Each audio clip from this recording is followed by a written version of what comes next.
Hey, it's Ruby. Welcome to my very first recommendations video. I don't know why I've never done one of these. I just feel like it's a lot of pressure to recommend certain books, but summer is here. It's been here. It's been really hot in the East Coast, and summer is for romance or summerween. But I'm not a horror girl, so we're going to talk about romance books today. There are going to be timestamps. We're going to have three different categories: YA, adult, and seasonal. And I'm really excited. I'm going to give you the main trope of each of these books. Now, most of these have multiple tropes, but I'm just going to give you the main one because I don't want to spoil like the book for you. And yeah, I'll tell you why I love them and why they worked for me. So let's get into it and start off with YA romance. So for YA romance, my queen is Lynn Painter. Lynn writes adult and YA romances, but I just feel like her YA is so much better than the adult books. Like, the adult books are fun and they're spicy, they're fine, but the YA ones are everything. I always love the characters, the story. There is yearning, there is tension, there's longing, and I really, really like that. So my absolute favorite one is Better Than the Movies. And there was a reading vlog that I did years ago where I read this and I was so giddy. I was like hugging my husband because I was just so giddy and swoony over this, and I love this. So the trope in here is friends to lovers. These two are neighbors. They grew up together, and yeah, they've got that whole friends to lovers situation going on. But of course, there's a lot more going on. There is a sequel to this called Nothing Like the Movies. And in that, they're in college. They're in high school in this one. And I also really like that one, but it definitely wasn't as good as this first one. This was everything to me. It's probably my favorite YA romance of all time, followed by one that we're going to talk about shortly. But that it's just like, it's so good. If you have not read it, you need to read it because there's just so much happening in such a short book. All of these YA books are so short, and I feel like they're full complete stories that you can just literally read in one sitting and love. The other one that I love from Lynn Painter is The Do-Over, and this is kind of a little bonus one because this could have been in our seasonal category too, because it revolves around Valentine's Day. So this is a groundhog situation revolving around Valentine's Day. So we're looping and replaying the Valentine's Day over and over and over. And I really love the characters in this. I felt like I really was rooting for them. And I don't exactly remember the plot of this. I could read the blurb, but I don't want to. All I remember is that I had such a good time. I was smiling, and I really did enjoy the time looping thing in this one specifically. The third and final YA rec, I only chose 15. I had to keep it short, so we have 15 books to get through. But it is Dungeons and Drama by Christy Boyce. There are 3 books. It's a trilogy, and you don't really have to read them all. You don't have to read them in order. I actually did not know that they were taking place in the same universe until the third and final book, because the first and second books, there's no mention of the other characters or like crossovers, at least not that I noticed. But in the third book, you do see these couples just pop up in one singular scene, and that's it. They really can be read alone. And the Dungeons and Dragons aspect of these books is not that prevalent. Like, if you don't know anything about Dungeons and Dragons, like I don't, then you'll be fine. Like, I feel like it was present the most in the third book, but even at that, it's just really a background thing, just a little fun thing. But I really love these characters, and this book made me just think of my high school experience. Like, it was everything that I love about high school was this. Like, the conflict felt so high school. Everything felt so high school in the best way possible. And for this one, we have fake dating as the prominent one. I don't even think I gave you this one, but this one's like forced proximity, I would say. But yeah, this one's fake dating, and I'm a sucker for fake dating. I love it so, so, so much. But of course, there's much like other things happening. The girl has this other side conflict with her dad. And yeah, I really liked it. I loved exploring the familial relationship, the romantic relationship, and this is one of my favorite YA romances. Just romances, period. It's so short, but I know that I'll be rereading this for years and years and years. Now, let's move on to adult romance. So, the main difference between YA romance and adult romance is that we don't get any spice or anything like that in YA romance. So, you get more tension, pining, longing, and I really like that. We also get to focus on other things outside of the romance. Usually you can find adult romance books that do that, but for the most part, adult romances always have spice. The spice level varies. I feel like the books that I have here are not super spicy, except for one does have a little more spice than the others from what I can remember. Keep in mind, I have read a lot of these like years ago, but let's start off with my queen of adult romance, Emily Henry. And these two are my faves.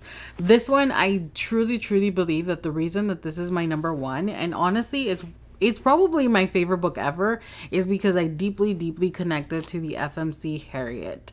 Had I not connected to her as much as I did, maybe I wouldn't love this as much as I did, but this is a 6-star read for me. And the main trope in this is second chance romance, but there is a lot of other things.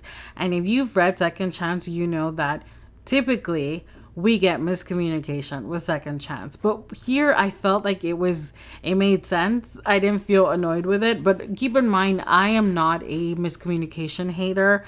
You have to really, be doing it wrong for me to like hate on it. One of the ones that I didn't like was No Matter What by Cara Bastone. Like that miscommunication I didn't fully understand, because they were married for 8 years or so and still not talking to each other. But in this one, I kind of see why it worked. But I love this. We have so much. We have a destination book. They're in like this sunny, I think they're in Maine, right? And it's a friend group. We have conflicts within the friend group, but then also the conflict with the main couple. So there's a lot going on in this book, but I still liked it. And I felt like a lot of the characters read almost unlikable, and I enjoy that. So if you don't love kind of unlikable, annoying characters, this one might not be for you, but it definitely worked out for me. And I've read it already like 3 times, and I'll continue to reread it. The other one that I really enjoy from Emily Henry is Funny Story. And for this one, I think the main thing that stands out is the opposites attract, because our FMC and our MMC are so incredibly different. So different. Like polar opposites, essentially. But they end up together because their respective partners end up together. So the girl is set to marry this guy. Daphne's set to marry Peter, and Peter ends up leaving her after he does his bachelor's party for Peter's best friend, Petra. Petra is dating this guy, Miles. So you can see how convoluted that is. But yeah, they essentially leave them and they have nowhere to be. Like, he's devastated. She has nowhere to live now because Peter's like, you kind of have to get out.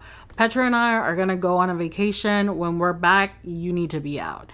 So she ends up moving in with Miles. The Dumpies become roommates, and it's really fun.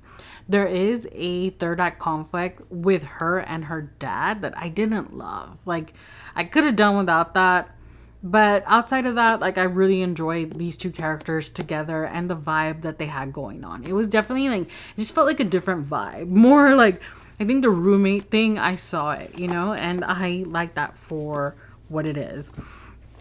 Next up, we have Marriage of Convenience. And for this one, I've chosen The Paradise Problem by Christina Lauren. This is such a summery book. Like, I mean, look at the cover. It screams summer. If you see the little art, summer. I mean, this is just the epitome of a summer romance. Not too serious. Marriage of Convenience is the primary trope, but this, we have a destination wedding taking place on a private island. You have rich people drama, you have real people drama. Like, there was a lot in this, and there's a romance also. But I really like how this romance came about, how it starts.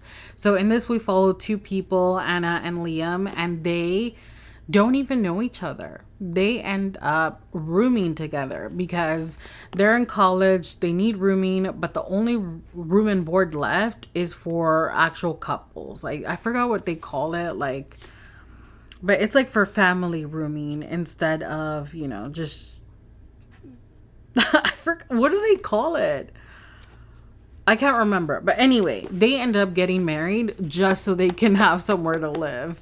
And the reason that they end up meeting is because Anna is friends with Liam's younger brother. So he's like, hey, I got a brother. Like, why don't you fake marry him and you can get a quickie divorce when you graduate? And they do it, which is insane to me, by the way. But they've got their reasons. So yeah, 5 years go by and these two reconnect and our story takes off from there. And I love it. I love drama. And this gave me drama, but it was fun, It wasn't all about the drama. It definitely was fun. And I really liked that for what it was. And then we have the pregnancy trope. So the pregnancy trope is very hated. People don't like it. I don't hate it just because it's a pregnancy trope. However, I typically, having children in your books, I don't love. I don't love. I feel like I've gotten lucky in a lot of the books that I've read. The children are cute. But the pregnancy trope is just, it's one of those that it can be done wrong. And this book does it so right. Out on a Limb by Hannah Bonham Young. This is a 5-star read for me. I freaking love this book so much. The premise, to start off, the premise I loved. I loved that it wasn't even about the pregnancy, really. It was about the characters. The pregnancy just happened to have happened. And obviously it affects their lives. But these two, first and foremost, are two adults that respect each other, that care for one another, and I love that. I love that. And this also has great disability rep, and for different reasons. I don't want to tell you. I don't want to tell you because this guy's thing, like, you should just read it. But with her, I forgot what she calls it, if she even calls the condition, but one of her hands is smaller than the other. It's like it didn't fully develop or something. And I believe Hannah Bonham Young actually has this. And I guess she wrote when, modeled after herself. I'm not sure. But I love these characters so much. I was rooting for them from the beginning. I just wanted them to be happy, whether that was together or apart. I just wanted both of them to be happy. Like, I equally was cheering for both of them. And that doesn't always happen, because sometimes in romances, you love the couple as a couple. You know what I mean? Like, you don't fall in love with them individually. You love them together and you're like waiting to see them together. But with this, I didn't care. Like, if they had gone together, if they hadn't, I didn't care. I just wanted them to be happy because I love the characters so much. So I think that is just great writing. And it's funny because, like, I've read other books by her and I've only liked one and the others I haven't, which is crazy. But that one, 5 stars. So I had another pregnancy trope book here accidentally, but I wanted to give you different tropes. So I ended up swapping it out for this one, which is Academic Rivals to Lovers. Rivals to Lovers. I feel like you truly cannot have enemies to lovers in a contemporary romance. Maybe it's out there. Maybe the unicorn's out there, but I haven't read it. Rivals to Lovers, I believe it though. And these two are academic rivals to lovers. Not only that, but this takes place in New York City, and we definitely get New York City. They are visiting different locations because they're writing a book together. They are always fighting at the beginning of the book, and their professor gets fed up with them because they're so, like, they're always antagonizing each other. She's a romance writer and he's a lit fic writer, and they don't respect each other. He's always like talking shit about romance, as a lot of men typically do, and she defends it. And the professor gets fed up with them and forces them to write a book together, I think, for the class. but he has to write the romance components and she has to write the lit fic components. And so yeah, we've seen this story before, but I thought it was really fun. And I read this on a road trip. I'm due for a reread because I don't really remember everything, but I really do like the academia aspect in books, in these contemporary romances, and this was a academic rivals to lovers that worked for me. So there's that. Next up we have this one. It's got a lot of tropes, but I would say that the main thing that stood out to me was Forbidden Love. This is Only in Your Dreams by Ellie K. Wilde. This is book 1 in a trilogy. And it's definitely my favorite one of the trilogy. It's also a sports romance. We have football, but I didn't feel like the football thing was super, super prominent. I feel like it was more prominent in the second book than this one. And then the third book is like a surfing romance thing. But in this one, he is a college football coach, and that's, you know, where that comes in. But these two have known each other from childhood, so they were friends, and you could argue that it's friends to lovers, but I feel like it's more forbidden love because they have feelings for each other, but they don't want anybody to know because of the girl's twin brother. Like they're worried that he's gonna react badly, and so much is going on in this book. I'm not gonna tell you what it is, I'm not gonna spoil it, but yeah, that's what I'm saying. There's several tropes in here, but the main one is the forbidden love, because they don't want to, you know, uproot the dynamics of their friend group. And that's probably going to happen if they let them know that they're into each other. But this does have quite a bit of spice. It is a spicy read. It actually felt more spicy to me than I'm used to because I don't read super, super spicy books.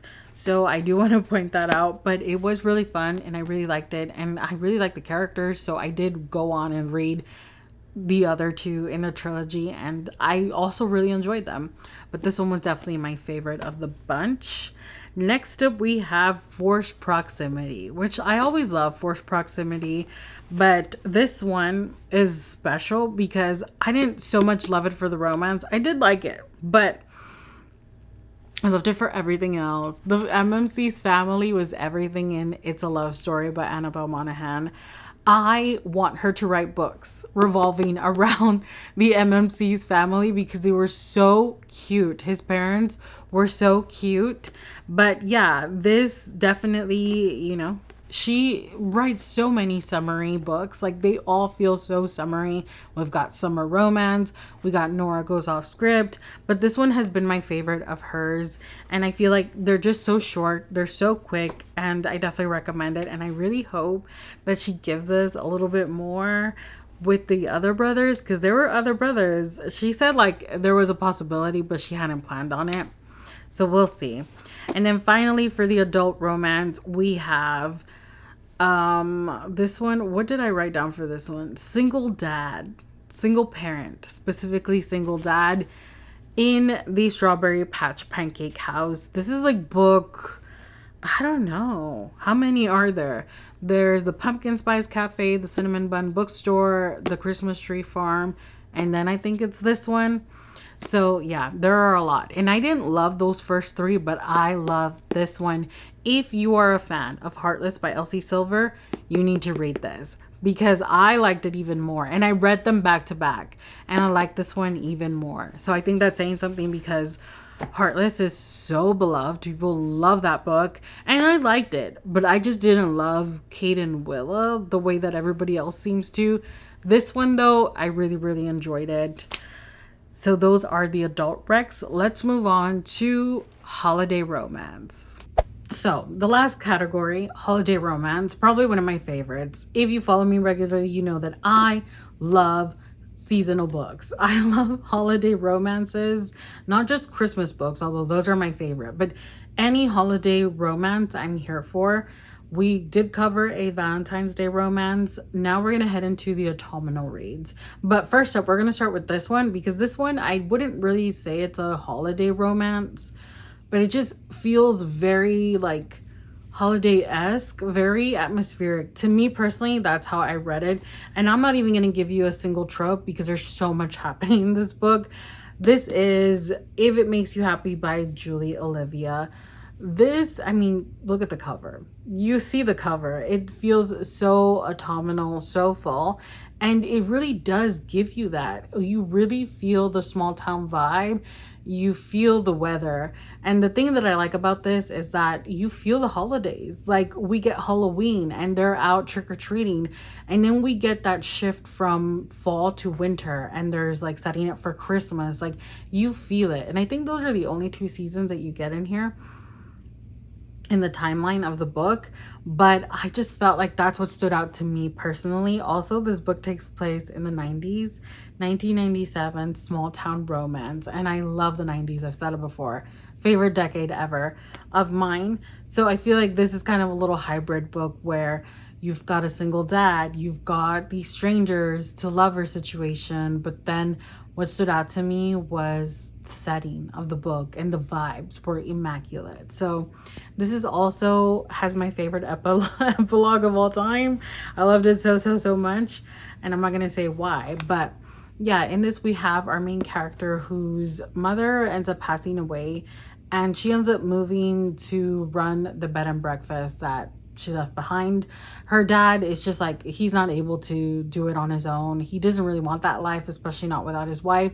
So she takes a sabbatical from work and moves from the like west coast to the east coast to run this place until her younger sister graduates from college, which is not far off. So she's willing to do that for her family. While she's there, she's very like closed off. She's very much not a people person. And this little town, definitely people pleasers, like people, really. And as you can tell, this looks like the Gilmore Girls setting. It very much is giving that because the little small town, like everybody knows everybody. And I love that about it. So I feel like if you pick this up, pick it up probably in the fall, and you'll probably love it. I mean, you can really read it whenever, but if you're one of those people, I am not, but if you're one of those people that like only reads seasonal reads in the season that they're happening in, then wait till the fall. The next one, fully autumnal, and I freaking love it. It is the Honeycrisp Orchard Inn, and I think that we're getting a new book and it's going to be Christmas centric, and I'm so excited because she really captured fall in this. They're literally preparing for a fall festival in this, and they talk about bobbing for apples and the scarecrows and the hay and all that, and like that's part of the premise of the book, that they're getting ready for this fall harvest in order to save their businesses. But I really like this, and it was an insanely short read. Like this is shorter than all the other ones. I think it's not even 300 pages, it's 255 pages. So it was super short, and it stood out to me. And I'd say this is forced proximity because these two are literally forced by their families to work together to put this fall festival to save their respective families' businesses. Like it's forced for sure, and they're very reluctant about it because they both thought that they were going to do this on their own, and now they're stuck with each other. They're not only that, but they're stuck living together, so very much giving forced proximity. So if you like that, you're gonna like that book. And then we move on to my faves, the Christmas books. I love Christmas books. I'm very forgiving with Christmas reads. I just love them so much. They make me really happy. I've read quite a bit of them, and I will continue to read a ton of them. But these two, I gave 5 stars. One of them I've read and reread, and the other one I've only read the one time, and that's Criminal. I need to reread it because I remember loving it so much. But the first one is a friends to lovers situation. And also it's got this like Groundhog Day time loop situation, but it's very minimal on that. Like that really just happens in the very beginning, and then we abandon the time looping and focus on the relationship. So if you're not a fan of the whole time looping, time travel thing, you might still like this because it really only happens in the very beginning, and then that's it. And then she's just trying to figure it out. But it is In the Holidays by Christina Lauren. I love this book so much. I'm not a huge fan of Friends to Lovers, and I love it here. I feel like it worked out. But what I love the most about this is that a lot of times Christmas books, In the back, it's talking about Christmas left and right. Christmas is Christmas that. And then you read it and you're like, where was the Christmas? Like, how was that even a Christmas book or a holiday book, you know? Uh, this one gives you Christmas. They are doing so many Christmas activities. They're having like snowball fights, they're building snowmen, they're wrapping gifts, they're shopping for gifts, they're laying under the Christmas tree, they're baking cookies, like they're sledding, they're doing so many Christmas related things. And I love that because I very much felt in the Christmas spirit reading this. So yeah, I really like that about this. But not only that, I like the story, I like the characters, and I like that it's a big cast of characters.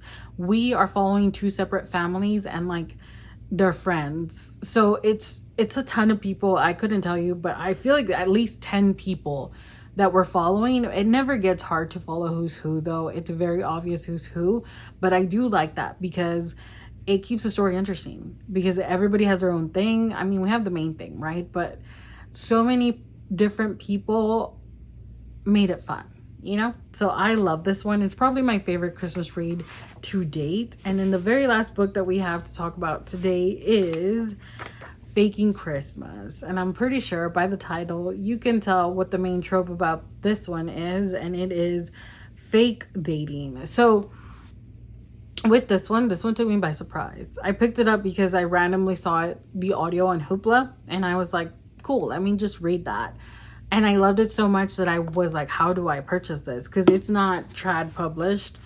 And I ended up finding it on Amazon, I think. And I picked it up. And I loved it so much. I'm a big fan of fake dating. So I feel like it was perfect. But this was just so cute. And it felt very wintry. This one to me didn't really feel like super Christmassy, but it felt super wintry because they are in Vermont in a lodge, like snow is everywhere, and they talk about it and they're doing activities in the snow.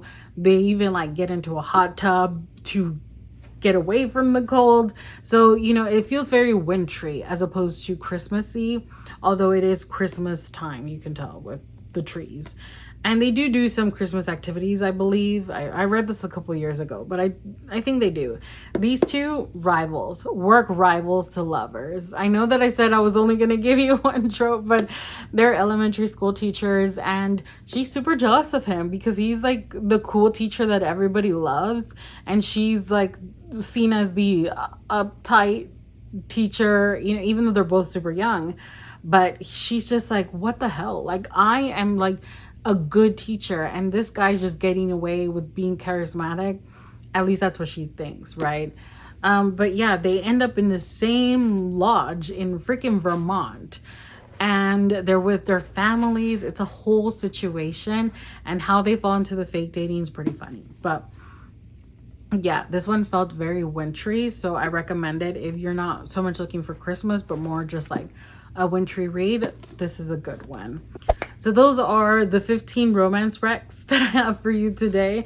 Obviously, there are a ton of other romance books, but I think 15 is good for this video. If you want more recs, let me know.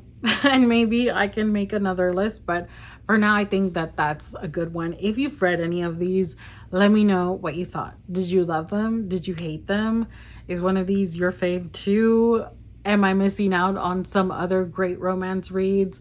Let me know down below. As always, thank you so much for hanging out with me today. Give the video a thumbs up, hype it up, do all the things, and I'll see you very soon with another one. Bye.